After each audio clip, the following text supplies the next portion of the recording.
Hi and welcome to Colour Fit Chat number 24. I hope you're all safe and well. We're following up last week with another leader in performance, Andrew Wiseman.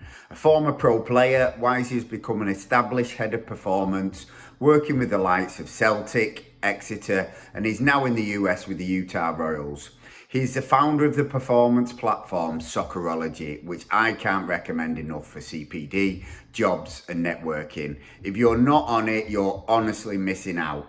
The networking element is something that really struck me with Andy. He seems to know everyone, so this was something I was keen to explore in the show, in addition to general performance matters and reflections on the lockdown period. If you want to offer opinion or ask Wisey any questions, then get involved on the @ColourFit Twitter tonight at 7 p.m. Really hope you enjoy the show. So I think one of the questions I've been asked is about networking. I think it's a really important thing in something that is really such a small industry and domain or field to work in, especially in professional football. I think getting out and meeting people and going to as many conferences and events as possible is a really good thing. I know we saw a sort of rise in Zoom conferences and online work over the COVID period, which I don't think is a bad thing, but I also think that human element of meeting someone at a conference and having catching up with them and asking good questions, I think is important. I think it's invaluable as well. You know, you can have a coffee with someone that maybe you've only ever spoken to via social media or email. I think a lot of practitioners are quite open to people observing their practice. I don't think that's ever really been an issue. But I also think we shouldn't just confine things to football. We should look across other sports as well and try and network with practitioners in other sports and try and broaden our horizons a little bit more, because I think you can always learn.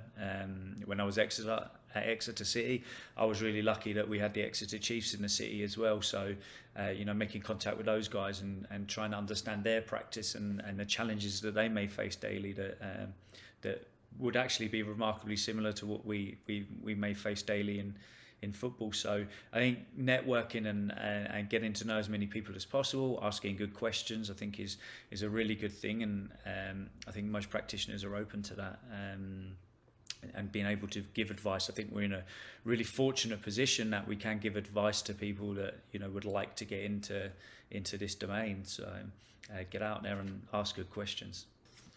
So one of the questions I've been asked from various presentations that I've done recently is, what's the best model of periodization? Actually, I'm still unsure. I think it's very true that the more you get into things, the more you realise you don't actually know.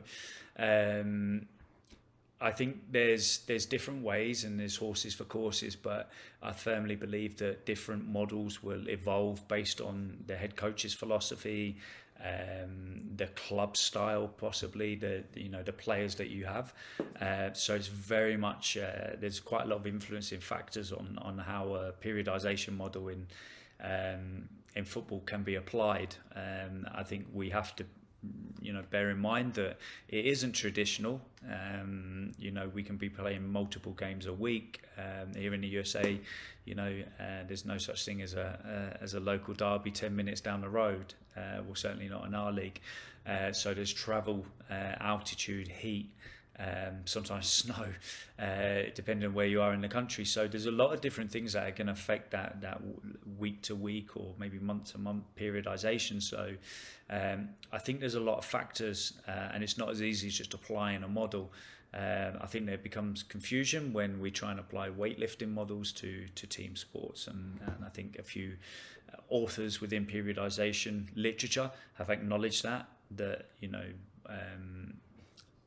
those models were not originally intended for team sports. However, I think over the years we've seen the sort of evolution of maybe tactical periodization. I think there's been a lot more scrutiny on a team sport like football, where we look at those periodization and how that's being or periodization models and how they're being applied efficiently and effectively within a working scenario. So I think it's been evolved a lot more.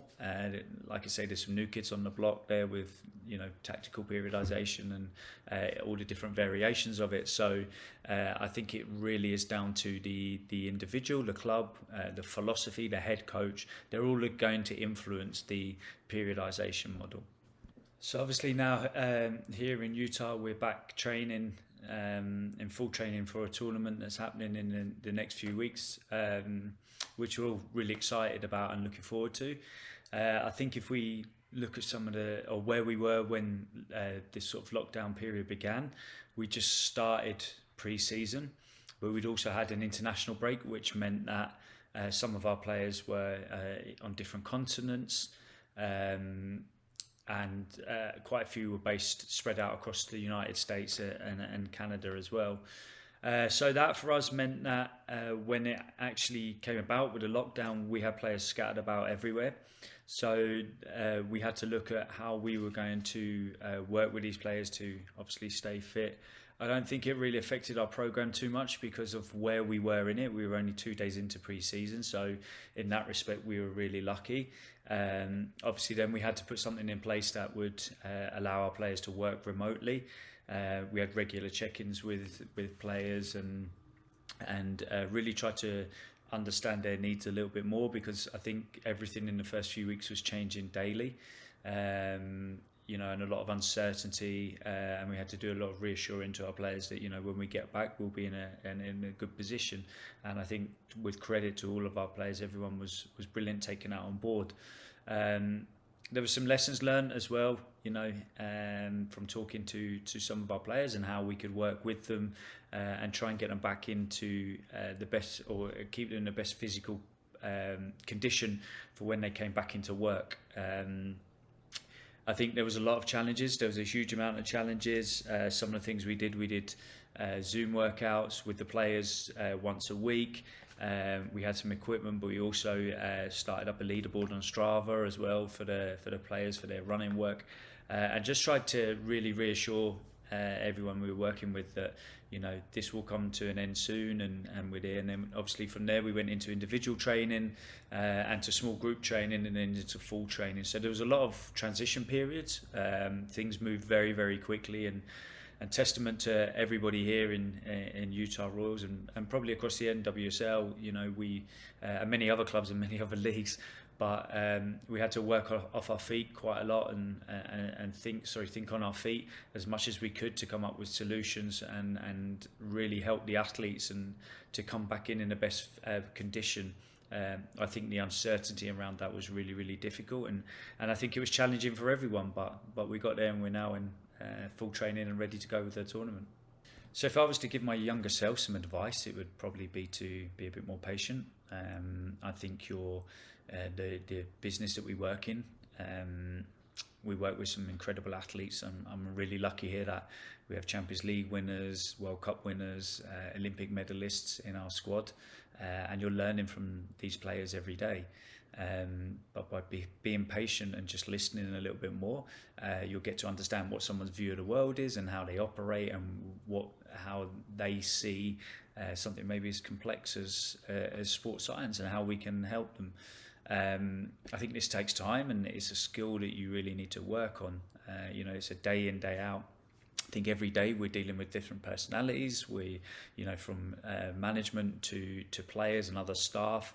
So communicating and working on that communication and how you're going to get your message across efficiently. Sometimes you may only have 5 minutes with a key stakeholder. So your communication and your delivery of what the message you're trying to get across needs to be spot on. It needs to be clear and concise. So I think being patient but developing communication skills where you can work across such a broad range of people they're vital skills that I think you gain through experience, really. I think as you progress and as you go along, you develop those skills, because ultimately, if we took away the elite and the high performance, everything that goes with that, we're still working with people. It's no different than any other job in some respects, when you're working with different personalities and characters and the different people you work with on a day-to-day basis. So I think being patient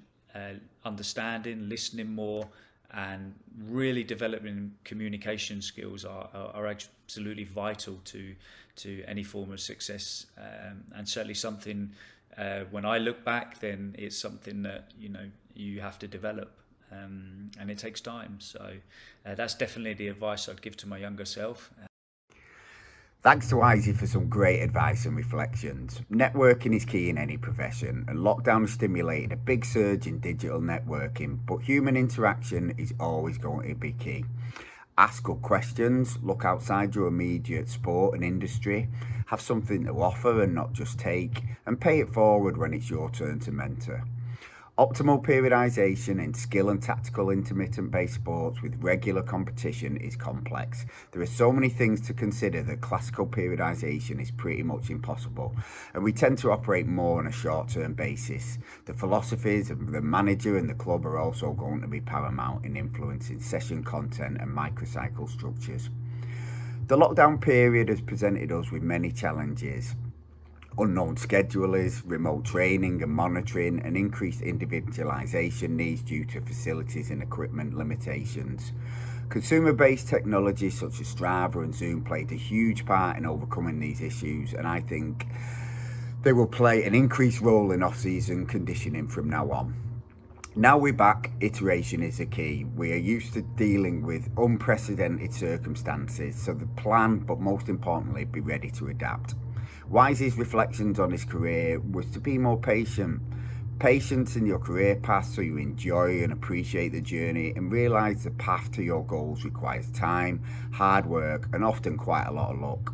Also, be patient with your athletes. They don't have the knowledge or priorities we have, so buy-in can take time. Hope you enjoyed the show. You can watch the full episodes on ColourFit podcasts and YouTube channels, and please leave a review. Take care, and I'll hopefully catch you next week.